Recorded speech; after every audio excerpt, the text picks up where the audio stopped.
Voilà. Eh ben, bonjour Caroline Parot, merci de recevoir MEDEF Paris pour cette petite interview. Donc, vous êtes la présidente de Europcar. Merci déjà de préciser, enfin, on a une connaissance souvent très limitée au travers de l'usage qu'on a de vos services, de l'entreprise. Donc, peut-être décrire un petit peu l'entreprise que vous dirigiez, de quoi elle est faite et son périmètre, en fait. Pardon. Ok, donc bonjour à tous, merci de nous recevoir et merci de nous donner l'occasion de parler de notre belle entreprise. Europcar, c'est un groupe que vous connaissez par l'usage, mais c'est un groupe qui est peu connu dans son empreinte, dans sa taille. Donc, nous sommes leaders en Europe des métiers autour de la location de voitures, donc location pour quelques jours. C'est le métier traditionnel que nous avons au départ. Nous sommes leaders de loin puisque nous avons une part de marché à fin 2019 qui représente à peu près 27% du marché européen. Donc loin devant notre principal concurrent qui est Avis derrière nous, puis Hertz, puis Sixt. Donc c'est vrai que cette place de leader, on en est très fiers. Cette place de leader, elle est faite de quoi?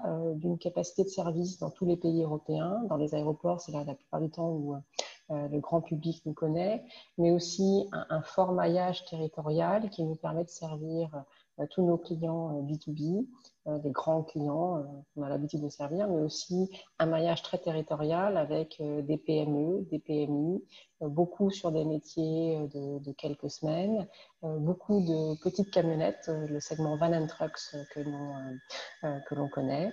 Nous avons une empreinte mondiale grâce à un très fort réseau de franchisés, puisque nous sommes présents dans tous les pays du monde en franchise. Et nous avons très récemment franchi l'Atlantique puisque nous avons commencé à opérer aux États-Unis via l'acquisition d'une petite opération au mois d'août dernier, puisque c'est le plus grand marché du monde dans tous les métiers de la mobilité. Donc Europcar, c'est un métier de location de voitures, c'est plusieurs métiers en fait. C'est un métier de logistique très fort, donc les stations, l'achat de voitures, la distribution des voitures. Un métier de distribution digitale, plus de 75% du chiffre d'affaires du groupe est distribué uniquement digitalement par nos plateformes, directes et indirectes. On a encore du public qui arrive directement sans réservation dans les stations ou qui nous appelle. La somme des deux fait 25%, mais c'est une part qui diminue progressivement. Donc, on a des métiers très digitaux, très e-commerce, très modernes, et on développe avec beaucoup de développeurs toutes nos applications. Et donc, c'est la combinaison de cette expérience logistique et de cette expérience de distribution digitale qui fait le service de mobilité que nous amenons à nos clients et que maintenant nous rendons plus moderne à travers les mobiles et les smartphones pour mettre de la mobilité de proximité. Donc, on a une très belle filiale qui s'appelle Ubico à Paris, qui a remporté l'appel d'offres de la mobilité urbaine en remplacement d'Autolib. C'est une filiale qui est présente dans 11 capitales et qui développe des métiers urbains, de la location à quelques heures. Alors, on l'appelle car sharing parce que c'est plus moderne, mais le car sharing, c'est quoi? C'est de la location de voitures à l'heure versus de la location de la voiture à la journée. Et on s'appuie sur nos forces de base, métiers de logistique très forts, et métiers de distribution digitale pour étendre nos gammes de services progressivement, soit en profondeur avec des nouveaux clients, soit en élargissant nos périmètres géographiques. Vous êtes à la fois un employeur important, j'imagine, un client important pour les constructeurs automobiles. Donc, vous pesez finalement très lourd dans l'économie. Alors, très lourd, oui, on est un client très important pour les constructeurs, à l'instar aussi des leasers, hein, puisqu'on achète plus de 400 000 voitures par an. Alors ça, c'est pré-Covid, tous les chiffres que je vous donne. Post-Covid, on verra ce que ça donne. Mais on a acheté environ 400 000 voitures l'année dernière. Donc c'est vrai qu'on achète une masse significative auprès de tous les constructeurs, principalement européens, de la base de nos opérations. On est un employeur en Europe où on a 12 000 personnes en CDI, mais en équivalent temps plein, on emploie à peu près 18 à 19 000 personnes, c'est-à-dire qu'on a 6 à 7 000 personnes supplémentaires en équivalent temps plein annuel qui viennent dans nos opérations pour nous aider à gérer les saisons touristiques ou les pics de week-end. Et ce rôle d'employeur est assez intéressant parce qu'on est très, très granulaire sur tous les territoires. Donc, on a bien sûr les grands aéroports captifs que vous pouvez connaître, mais on est très présent sur toutes les petites villes qui ont aussi un maillage territorial important. Donc, on a deux types de jobs, des jobs très locaux, puis après, on a des métiers très développeurs et digitaux. Donc, on a une très, très large panel de métiers dans le groupe avec un rôle d'employeur qui offre des métiers de gens qui sont peu qualifiés et qu'on amène à nos qualifications sur les métiers de service à des gens très, très qualifiés sur le développement digital qui sont aussi des métiers de demain. D'accord. Et donc, j'imagine sans difficulté que cette situation, le Covid, le confinement, le déconfinement qu'on vient d'aborder, qu'on commence à aborder, ça a dû poser des problèmes, des difficultés incroyables. Dans votre cas, c'est vous cumulez en fait Alors, un on a certain nombre cumulé de situations. On a cumulé, on cumule beaucoup de problématiques à la fois. On est un métier dans une industrie qui s'appelle Travel and Leisure, excusez-moi de l'anglicisme, donc tous les déplacements professionnels et tous les déplacements touristiques. Donc, bien évidemment, quand tous les pays du monde se confinent, le déplacement s'arrête. Donc, à peu près 85% de notre réseau a été fermé ou mis en horaire très, très réduit en fonction des circonstances et des localisations. Donc, en fait, au-delà du télétravail, notre réseau physique a été fermé. Donc, on a bénéficié dans tous les pays de mesures de chômage partiel. On en a beaucoup parlé en France, mais en fait, tous les pays d'Europe ont eu à peu près la même réaction, très protectrice des employés et des sociétés, c'est-à-dire les mesures de chômage partiel où pratiquement tous les collaborateurs du groupe ont dû être mis en chômage partiel plus ou moins fort. Sur tout ce qui est sièges sociaux et opérations, là, on est parti effectivement, puisqu'on a eu une baisse d'activité excessivement forte, on a mis tout le monde en plus en télétravail pour pouvoir faire face aux mesures de confinement. Alors, il y a eu aussi un aspect très particulier, c'est que, comme à l'instar d'un certain nombre d'industries, nous avons aussi à faire face au grand public. Et dès les premières mesures, comme notre industrie, dans la plupart des pays, n'a pas été fermée, nous avons, dès le début du mois de mars, été en pointe pour mettre en place toutes les procédures sanitaires de désinfection de nos comptoirs, de nos voitures. Donc, avant même de parler de confinement, il a fallu tout de suite, mais début mars, réfléchir à que veulent dire les problèmes sanitaires pour nos employés, pour nos clients. Après, quand on a confiné, tout ça est resté un tout petit peu suspendu, puisqu'on a, dans les quelques stations on opérait, on avait ces mesures-là. Le télétravail, on a mis en place quasiment aussi au début du mois de mars pour l'ensemble de nos périmètres, avec des applications collaboratives. Et ce qui a été assez compliqué, c'est que le télétravail, les équipes avaient l'habitude de travailler avec des outils, donc se connaissent bien. Mais le télétravail dans des conditions totalement nouvelles, parce qu'il faut repenser son groupe, il faut repenser ses processus à distance, a été une expérience, je veux dire réussie, quand on regarde après 2 mois ce qui s'est passé, mais a été assez intense. Tous les collaborateurs qui étaient en télétravail ont dit qu'ils ont beaucoup plus travaillé qu'avant parce que l'effort de coordination, quand on n'est pas tous ensemble, ou quand on est moins régulièrement ensemble, est assez compliqué à mettre en œuvre sur un sujet qu'on ne connaissait pas. Que faire dans le confinement? Comment gérer un business dans le confinement? Je pense que c'est nouveau pour toutes les industries, pour tous les managers. Donc, il a fallu réapprendre des sujets ensemble. Donc, ça s'est très bien passé, mais c'est compliqué puisque le déconfinement est très, très lent. Donc, on ne déconfine pas le télétravail. Donc, notre siège est encore fermé jusqu'au 2 juin complètement et une réouverture très partielle qui sera mise en pointillé jusqu'au début septembre. On a considéré qu'on n'allait pas rouvrir complètement puisque nous, notre activité est très, très impactée. Et puis, en parallèle de ça, on a bien évidemment des réflexions au niveau HR sur c'est quoi notre entreprise demain, dans le sens où le télétravail a montré certaines limites, mais certains avantages. Les mesures de déconfinement imposent des règles dans tous les pays de distanciation sociale qui font que tout le monde ne pourra pas revenir travailler comme il travaillait avant. Donc là, en ce moment même, on est en train de discuter de quelles sont les mesures de télétravail permanentes qu'il faut qu'on mette en œuvre, quelles sont les mesures de protection sanitaire dans les sièges et dans nos stations qu'il faut qu'on mette en œuvre. Alors, dans les stations, on l'a déjà fait puisqu'on rouvre progressivement là où le business repart.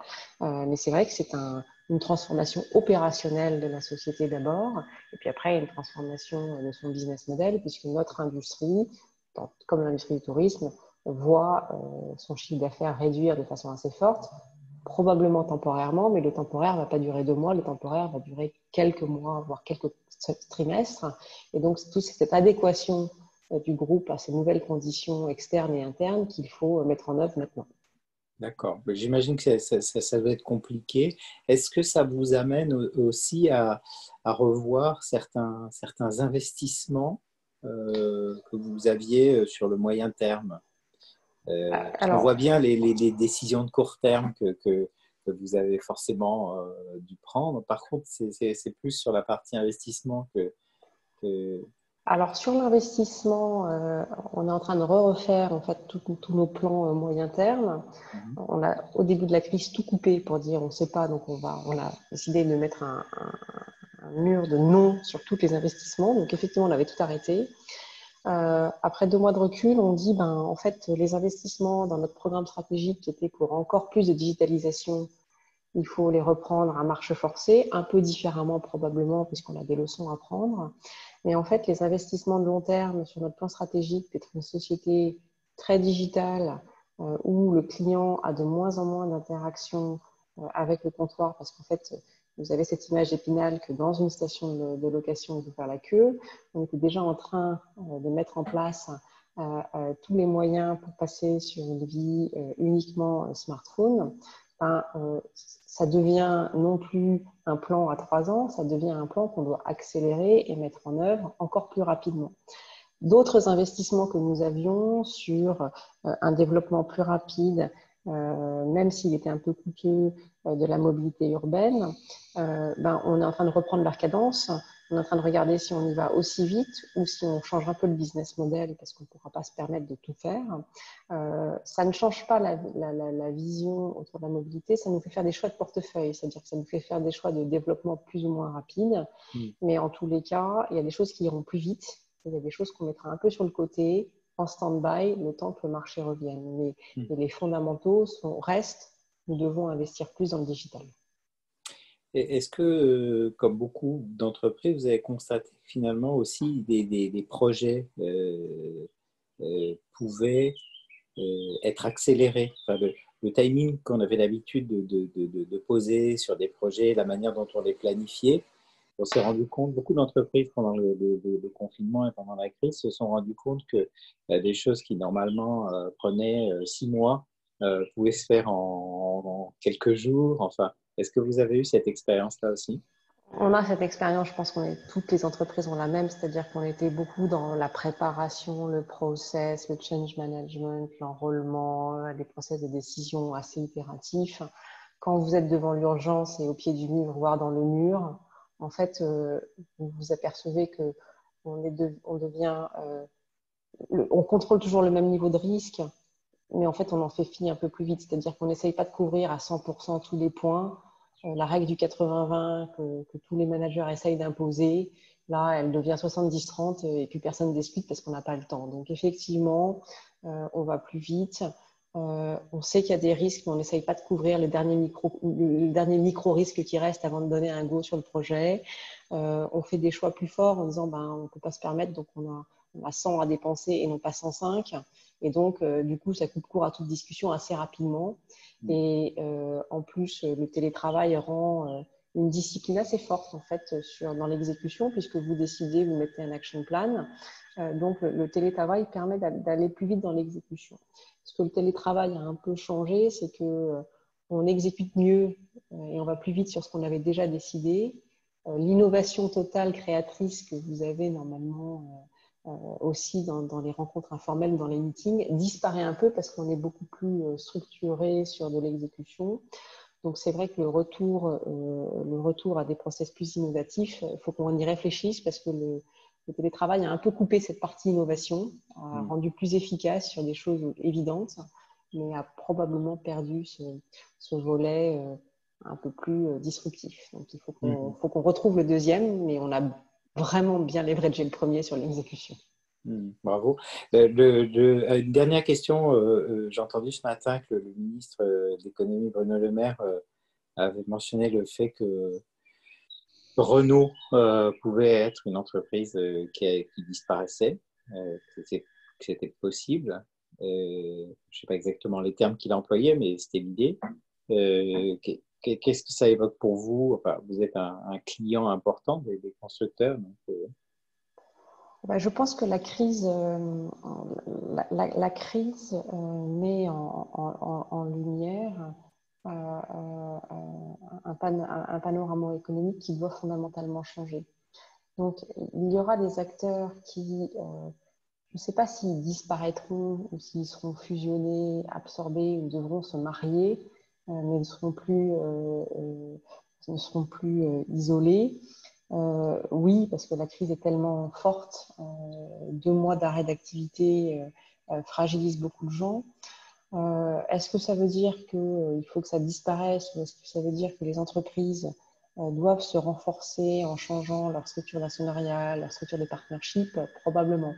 Pour nous, on achète des voitures, donc on regarde un peu le champ compétitif européen. Est-ce que ça renforcera les autres constructeurs européens? Et c'est ce qu'il faut souhaiter, parce que dans un monde où les habitudes de consommation vont changer, nous achèterons nous toujours des voitures? Est-ce qu'on les achètera à 4 constructeurs ou à 2 constructeurs? Je pense que compte tenu du champ économique devant nous, il y aura de la consolidation, il y aura du rassemblement. Après, comment l'organiser le mieux socialement? Parce qu'on ne peut pas non plus dire, tiens, une entreprise doit disparaître. Enfin, je pense que la crise n'est pas une crise économique, c'est d'abord une crise sanitaire qui engendre des conséquences économiques qui seront un facteur d'accélération. Ce facteur d'accélération, je pense qu'il faut l'accompagner. Nous avons bénéficié en termes de l'État français, de l'État espagnol, de prêts garantis d'État pour nous aider à faire face à la crise. À nous de nous rendre plus forts et à nous de nous rendre différents après la crise. Plus fort ou différent, ça veut dire plus fort dans nos métiers. Différent, ça veut dire peut-être avec des partenariats capitalistiques qui sont différents aussi. Donc je pense que cette crise permet de remettre un ensemble de choses par rapport au monde digital, par rapport au nouveau écosystème dans lequel nous sommes, différents. L'accompagnement, c'est nous aider à prendre ce temps de réflexion. Est-ce que pour Renault, ça veut dire que ça doit disparaître ou pas? Ça veut dire un temps de réflexion pour arriver ailleurs. Le ailleurs restant à définir, et je pense que les codes du passé ne pourront plus être utilisés avec la même accuracy que les codes du futur. Donc, je pense que c'est là-dessus qu'il faut qu'on travaille. Ouais, c'est une façon très, très intéressante de voir finalement que la crise sanitaire, facteur d'accélération de la transformation, pourquoi, en fait, dans quel but et dans quelle direction. Ça, c'est un vrai sujet. J'espère qu'on aura l'occasion d'en reparler avec nos collègues du MEDEF Paris. C'est vraiment le sujet central, je trouve. Hein. C'est le sujet. Mettez le doigt. Oui, nous, on a axé notre redimensionnement et notre futur sur notre raison d'être. Alors, on n'a pas attendu la crise pour travailler sur la raison d'être, puisqu'on travaillait depuis déjà 2 ans dessus. Hein. C'est être une solution, apporter des solutions attractives et alternatives à la possession de la voiture. C'est notre fondamental. Et donc, je pense que se transformer pour quoi faire va être important d'un point de vue économique pour les actionnaires, va être important de façon économique pour nos collaborateurs. Et c'est un global qu'il va falloir faire. Donc, je pense que ce sont des discussions qui sont pas importantes, qui sont structurantes sur comment on va envisager les 10 prochaines années, parce que cette crise sanitaire sera probablement suivie par d'autres choses, d'autres crises et d'autres périodes de croissance. Mais on ne peut plus rester sur la base de dire le profit avec la bourse qui monte, qui baisse. Ça ne donne pas une trajectoire long terme. Donc, je pense qu'il faut qu'on soit sur des trajectoires long terme de profitabilité avec un sens qui soit valable pour les clients, pour les collaborateurs et pour les actionnaires, les trois ensemble de façon globale. Merci Caroline, merci d'avoir pris le temps de mettre fin à cet enregistrement. C'était très intéressant. Bravo et ce bon vent, bon courage pour toute la suite de ce que vous entreprenez. Je pense qu'il y a beaucoup de gens qui ont découvert une nouvelle facette de Robcar en vous écoutant. C'était vraiment très, très intéressant. Merci beaucoup. Merci beaucoup.